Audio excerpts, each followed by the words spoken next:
ঈদ।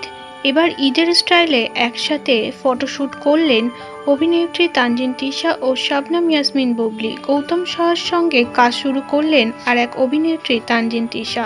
এর আগে পরীমণিকে দেখা গিয়েছে গৌতম সাহার সঙ্গে কাজে নামতে। এবার নতুন করে আর এক মুখ তানজিন তিশা। তানজিন তিশাকে নানান রকম ফটোশ্যুট ভিডিওতে দেখতে পায় দর্শকেরা, তবে এবার ফাইনালি গৌতম সাহার সাথেই ফটোশ্যুটে নামলেন তিনি। জানা যাচ্ছে অনেকগুলি ফটোশ্যুটে নাম লিখিয়েছেন তিনি এবং বুবলির সাথে ফটোশ্যুট করবেন। বুবলির সঙ্গে না করলেও এক স্টাইলের ড্রেসে বুবলি তানজিন তিশা। ঈদের স্পেশাল ব্ল্যাক ড্রেসেই হাজির হয়েছে তারা। জানা যাচ্ছে 2 ফ্লোরে 2 নায়িকাকে ফটোশ্যুট করিয়েছেন গৌতম সাহা এবং একসঙ্গেও ফটোশ্যুট শুরু করে দিয়েছে গৌতম সাহা। আপনাদের কেমন লাগবে বুবলি ও তানজিন তিশাকে হাতে হাত ধরে ফটোশ্যুটে দেখতে? রীতিমতো একের পর এক ড্রেসে একের পর এক র্যাম্পে হেঁটে যেন প্রথম সারিতেই নাম লিখিয়ে ফেলেছে তানজিন তিশা।